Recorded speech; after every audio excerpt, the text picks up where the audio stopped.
Man from the South. It was almost 6 o'clock, so I thought I'd buy a beer and go out and sit by the swimming pool and have a little evening sun. I went to the bar and got the beer and carried it outside and wandered down the garden. It was a fine garden, and there were plenty of chairs around the pool. There were white tables and huge, brightly coloured umbrellas and sunburned men and women sitting around in bathing suits. In the pool itself, there were 3 or 4 girls and about a dozen boys, all splashing about and making a lot of noise, and throwing a large rubber ball at one another. I stood watching them. The girls were English girls from the hotel. I didn't know about the boys, but they sounded American, and I thought they were probably young sailors from the American ship which had arrived in harbour that morning. I went over and sat down under a yellow umbrella, where there were 4 empty seats, and I poured my beer and settled back comfortably with a cigarette. It was pleasant to sit and watch the bathers splashing about in the green water. The American sailors were getting on nicely with the English girls. They'd reached the point where they were diving under the water and pulling the girls up by their legs. Just then I noticed a small old man walking quickly around the edge of the pool. He was beautifully dressed in a white suit and a cream-coloured hat, and as he walked he was looking at the people and the chairs. He stopped beside me and smiled. I smiled back. "Excuse me, please, but may I sit here?" "Certainly," I said. "Go ahead." He inspected the back of the chair for safety. Then he sat down and crossed his legs. "A fine evening," he said. "They are all fine evenings here in Jamaica." I couldn't tell if his accent was Italian or Spanish, but I felt sure he was some sort of a South American. He was old, too, when you looked at him closely. Probably around 68 or 70. "Yes," I said. "It's wonderful here, isn't it?" "And who are all these? These are not hotel people." He was pointing at the bathers in the pool. "I think they're American sailors," I told him. "Of course they are Americans. Who else in the world is going to make as much noise as that? You are not American, no?" "No," I said, "I am not." Suddenly one of the young sailors was standing in front of us. He was still wet from the pool, and one of the English girls was standing there with him. "Are these chairs free?" he said. "Yes," I answered. "Mind if I sit down?" "Go ahead." "Thanks," he said. He had a towel in his hand, and when he sat down he unrolled it and produced a packet of cigarettes and a lighter. He offered the cigarettes to the girl, but she refused. Then he offered them to me, and I took one. The old man said, "Thank you, no, but I think I will have a cigar." He took a cigar out of his pocket. Then he produced a knife and cut the end off it. "Here, let me give you a light." The American boy held up his lighter. "That will not work in this wind." "Sure it'll work. It always works." The old man removed the cigar from his mouth, moved his head to one side, and looked at the boy.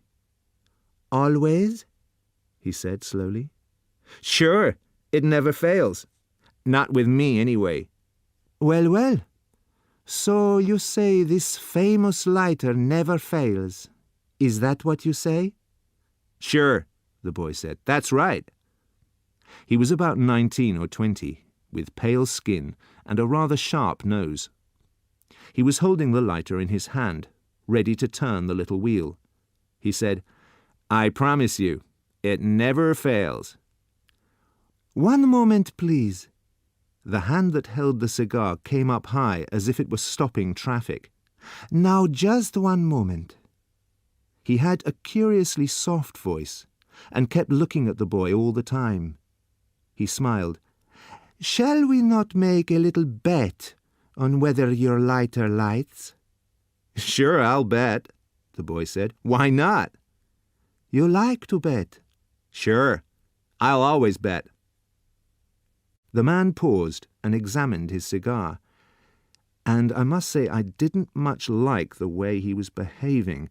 It seemed he was trying to embarrass the boy, and at the same time I had the feeling he was enjoying a private little secret. He looked up again at the boy and said slowly, "I like to bet too. Why don't we have a bet on this thing? A big bet." "Now, wait a minute," the boy said. "I can't do that. But I'll bet you $1. I'll even bet you 10, or whatever the money is over here." The old man waved his hand again. "Listen to me. Let's have some fun. We make a bet. Then we go up to my room here in the hotel, where there's no wind, and I bet you cannot light this famous lighter of yours 10 times, one after another, without missing once." "I'll bet I can," the boy said. "All right, good. We make a bet, yes?" "Sure. I'll bet you $10. No. I am a rich man, and I am a sporting man also. Listen to me. Outside the hotel is my car. It's a very fine car. An American car from your country. Cadillac." "Now, wait a minute." The boy leaned back and laughed. "I can't offer you anything like that. This is crazy." "It's not crazy at all. You strike the lighter successfully 10 times, and the Cadillac is yours. You'd like to have this Cadillac, yes?" "Sure, I'd like to have a Cadillac." The boy was still smiling. "All right, fine. We make a bet, and I offer my Cadillac." "What do I offer?" The old man said, "I never ask you, my friend, to bet something that you cannot afford. You understand?" "So, what do I bet?" "I'll make it easy for you, yes?" "Okay, you make it easy." "Some small thing you can afford to give away. And if you did lose it, you would not feel too bad, right?" "Like what?" "Like, perhaps, the little finger on your left hand." "My what?" The boy stopped smiling. "Yes, why not? You win, you take the car. You lose, I take the finger." I don't understand. How do you mean, you take the finger?" "I chop it off." "That's crazy. I think I'll just bet $10. Well, the old man said. "I do not understand. You say it lights, but you will not bet. Then we forget it, yes?" The boy sat quite still, staring at the bathers in the pool. Then he remembered that he hadn't lit his cigarette. He put it between his lips, opened the lighter and turned the wheel. It lit and burned with a small, steady yellow flame, and the way he held his hands meant that the wind didn't get to it at all. "Could I have a light too?" I said. "God, I'm sorry. I forgot you didn't have one." He stood up and came over to light my cigarette. There was a silence then, and I could see that the old man had succeeded in disturbing the boy with his ridiculous suggestion. He was sitting there very still, obviously tense. Then he started moving about in his seat and rubbing his chest and stroking the back of his neck. Finally, he placed both hands on his knees and began tapping his fingers against them. Soon he was tapping with one of his feet, too. "Now just let me check I understand," he said at last. "You say we go up to your room, and if I make this lighter light 10 times, one time after another, I win a Cadillac. If it misses just once, then I lose the little finger of my left hand. Is that right?" "Certainly. That is the bet. But I think you are afraid. What do we do if I lose? Do I have to hold my finger out while you chop it off? Oh, no. That would not be good. And you might refuse to hold it out. What I would do is tie one of your hands to the table before we started, and I would stand there with a knife, ready to chop the moment your lighter missed. How old is the Cadillac? How old? It is last year's. Quite a new car. But I see you are not a betting man.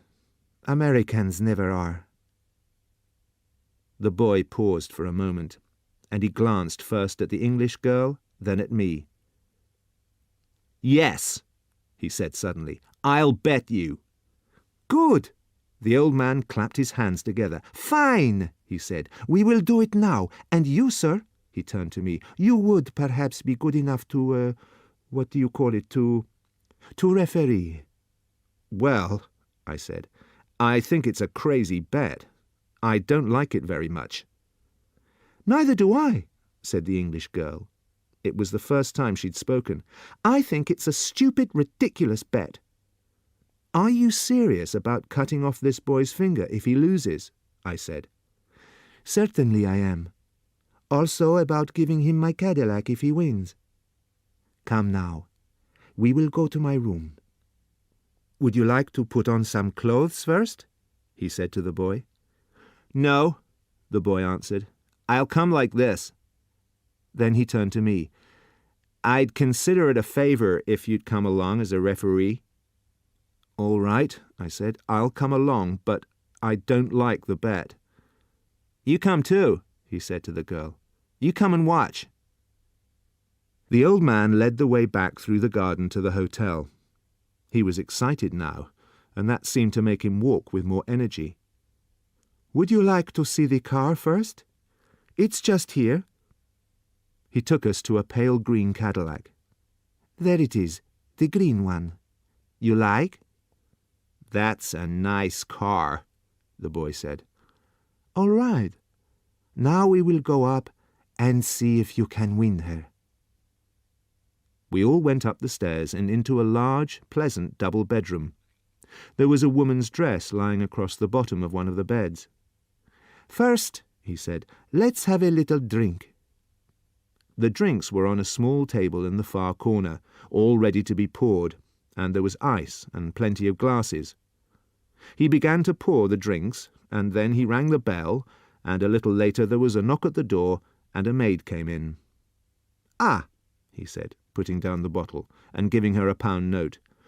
You will do something for me now, please.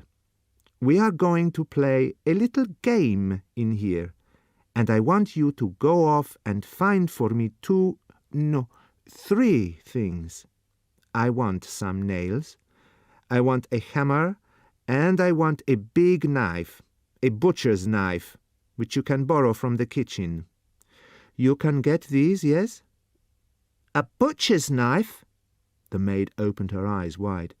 You mean a real butcher's knife? Yes, of course. Come on now, please. You can find those things surely for me. Yes, sir, I'll try. I'll try to get them. And she went.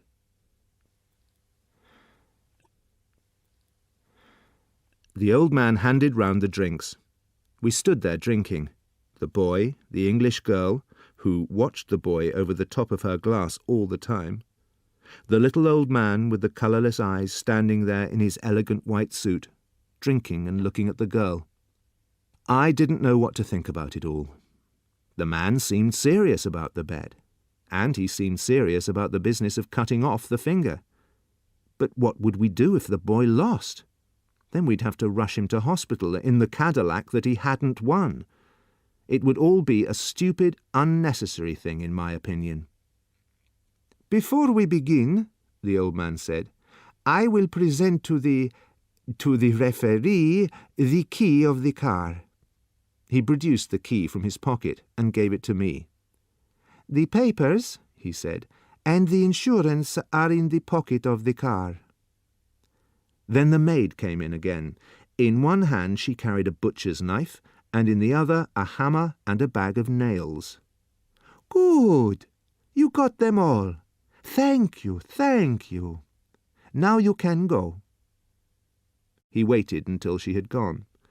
Then he put the things on one of the beds and said, "Now we will prepare ourselves, yes?" The old man moved the little hotel writing desk away from the wall and removed the writing things. "And now," he said, "a chair." He picked up a chair and placed it beside the table. "And now the nails. I must put in the nails." He fetched the nails and began to hammer them into the top of the table. We stood there, the boy, the girl, and I, watching the man at work. We watched him hammer 2 nails into the table, about 15 centimetres apart, allowing a small part of each one to stick up. Then he tested that they were firm with his fingers. Anyone would think that he had done this before, I told myself. He never hesitated. Table, nails, hammer, knife. He knows exactly what he needs and how to arrange it. "And now," he said, "all we want is some string." He found some string. "All right. At last we are ready. Will you please sit here at the table?" he said to the boy. The boy sat down. "Now place the left hand between these 2 nails. The nails are only so that I can tie your hand in place." "All right, good. Now I tie your hand securely to the table, like that." He tied the string around the boy's wrist, then several times around the wide part of the hand. Then he tied it tightly to the nails. When he finished, it was impossible for the boy to pull his hand away, but he could move his fingers. "Now, please, make a fist, all except for the little finger.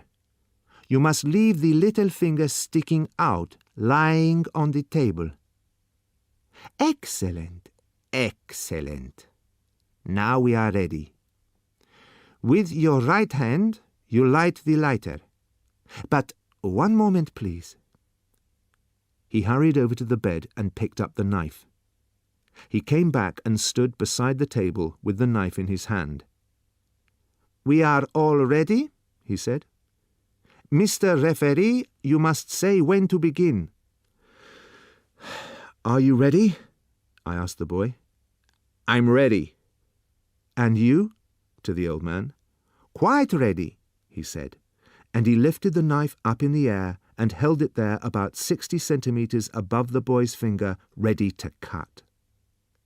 The boy watched it, but he didn't react, and his mouth didn't move at all. He only raised his eyebrows and frowned.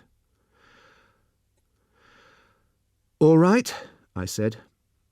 "Go ahead." The boy said, "Will you please count aloud the number of times I light it?" "Yes," I said, "I'll do that." With his thumb he raised the top of his lighter, and again with his thumb he turned the wheel sharply. There appeared a small yellow flame. "1," I called. He didn't blow the flame out.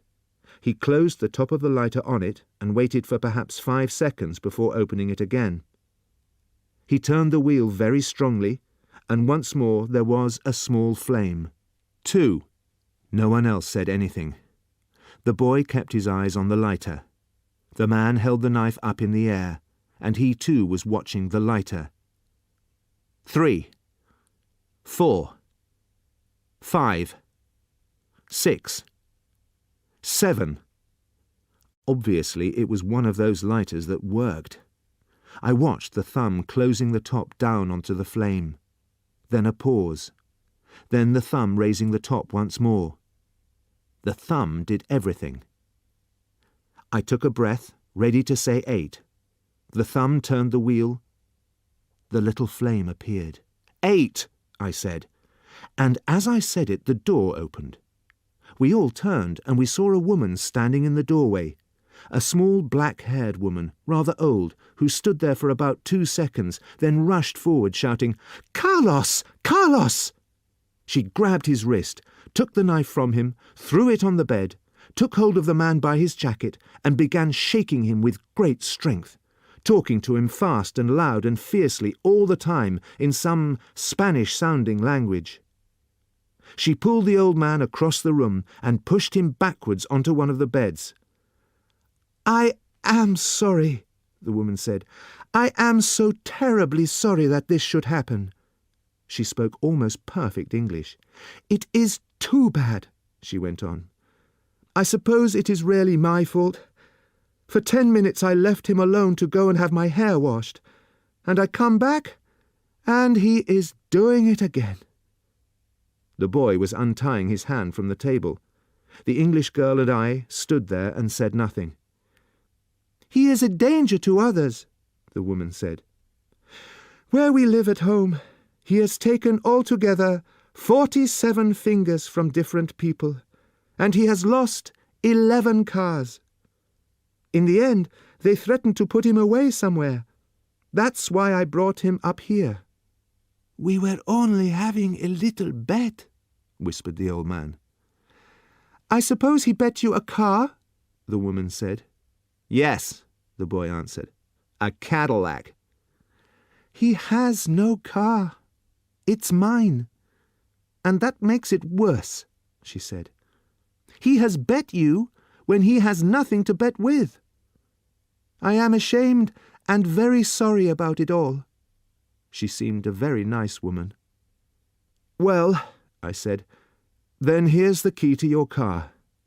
I put it on the table. "We were only having a little bet," whispered the old man again. "He hasn't anything left to bet with," the woman said. "He hasn't a thing in the world. Not a thing. In fact, I myself won it all from him a long time ago. It was hard work, but I won it all in the end." She looked up at the boy and she smiled, a slow, sad smile. And she came over and put out a hand to take the key from the table. I can see it now, that hand of hers. It had only one finger on it, and a thumb.